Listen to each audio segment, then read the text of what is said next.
What's going on, you guys? Welcome back to the Neighborhood Podcast. I'm one of the hosts of the podcast. My name's Kevin Valentin. And in today's segment, we are going to go over the Thursday night matchup of the Tennessee Titans visiting Lambeau Field and Aaron Rodgers. So, Kyle, obviously, just recapping last week, the Tennessee Titans get a close victory against the Denver Broncos, and the Green Bay Packers have one of the best games of their season. Now, whether that is because Dallas choked or because Aaron Rodgers finally was able to connect with somebody named Christian Watson, the verdict is still out. So, this game is going to be a test for the Packers at home on a short week. And obviously, the Titans have only lost one game in the last 7 weeks, which was a close nail biter against the Chiefs just a few weeks ago. So, I'm going to kick this one to you. Are Derrick Henry and the Titans ready to go up against Aaron Rodgers and the Packers? I think that they have a very good chance to win on Thursday in Lambeau Field. To me, Kev, I'm just going to be honest here. I actually think this is going to be a relatively close game.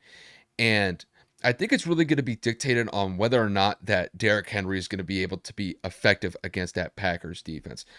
The one thing that you could say about the Packers this year is that their defense has been the reason why that they're still competitive in these games. Simply just because if they weren't, I mean, they might only have 2 wins at most. So their defense has really been essentially the anchor that's kept this team somewhat relevant. And that's despite the fact that the Packers are 4-16.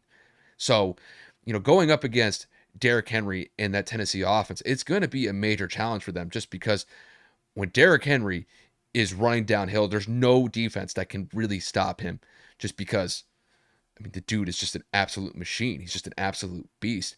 And if he's getting 25 to 30 carries, more than likely he's going to pop off for at least 100 to 150 yards rushing. And I wouldn't be surprised if he gets, one or two touchdowns on top of that. Whenever he's been that effective, he's been a nightmare defensively for whatever team he goes up against. So to me, I'm actually going to pick the Packers in this game. And I'm not basing it off of they had one win in basically a month and a half over the Cowboys last week. I'm just of the mindset that the Packers are going to make it a point of emphasis to shut down Derrick Henry as much as possible and just try to contain him to under 75 to 100 yards rushing. I think if the Packers defense can be able to do that, I think that would be a win in their book simply just because at that point, Tennessee would have to adjust their offense to ensure that if they're going to win, it's going to have to come off the heels of Ryan Tannehill simply just because that Derrick Henry wouldn't be the featured reason why Tennessee would win on Thursday. And I'm not really 100% sure that Ryan Tannehill is really that guy to be able to carry that Titans offense to the promised land. To me, it would be Derrick Henry. That's first and foremost. But Ryan Tannehill, he's been shaky throughout this year. There have been times where he's looked decent. There's been times where he's been picked off a couple times. So you really never know what you're going to get from him. And when it comes to this Packers defense, they've been able to force turnovers. And I look back to last week against Dallas, where that Packers defense was able to come up with 2 interceptions off of Dak Prescott. And just having those interceptions, I'm telling you, it could lead to a momentum. It can lead to a momentum swing, in favor of Green Bay. And if Green Bay's defense is able to step up to that level, I think that Green Bay can definitely make this a competitive game. And that's despite the fact that the Titans, from a record perspective, are far better than the Packers at this point in the season. And I guess just to kind of focus on the Packers offense here, they finally had some life against the Cowboys last week. They were able to put up 31 points on the board. Aaron Rodgers wasn't turning the ball over. He definitely had a bounce back performance from the week prior where he was getting picked off left and right against the Lions. And the Packers only scored 9 points against the Detroit Lions just a couple of weeks back, which was just an outright atrocious performance. But I think that they're going to be able to take that momentum from beating Dallas last week and carry it into this game against the Titans. I'm not going to say he's going to do it in convincing fashion simply just because Romeo Dobbs is more than likely not going to play in this game. I think he's already been ruled out. So I wouldn't be surprised if Aaron Rodgers tries to reconnect with Christian Watson and tries to rekindle some of that magic that they were able to establish against the Cowboys this past weekend and see if they can make it work again on Thursday. I think that this is going to be a really defensive battle. Both teams are coming off just a couple days rest, and I don't think this is going to be a game where both teams are going to put up 25, 30 points. I think this game is going to be rather ugly. It's going to be rather defensive.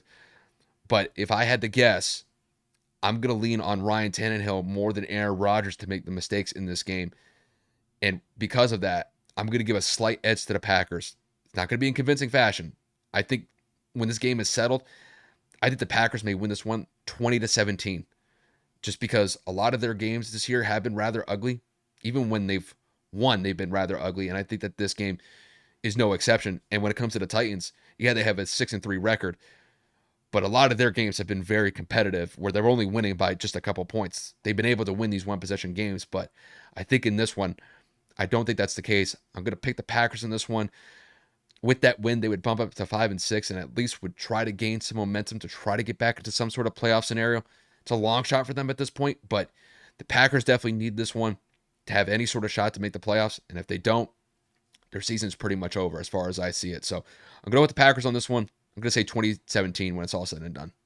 So I'm actually going to go with the opposite here. As much as I hate Tennessee, I have to go with the Titans. An interesting statistic that I actually just looked up is going to be that the Green Bay Packers have allowed over 100 total yards rushing in every single game this season except for the Bucks, which is the Buccaneers' MO. They're the worst rushing team in the league, but when you have a dominant, immovable force like Derrick Henry going into your field on a short day's rest in the cold, that makes me feel like that is just going to be a formula for success for Green Bay, for Tennessee, because Derrick Henry's got 923 yards on the ground already this season, basically almost eclipsing 1,000, minus his two bad games against Denver and Buffalo, who are one of the better defenses in the NFL.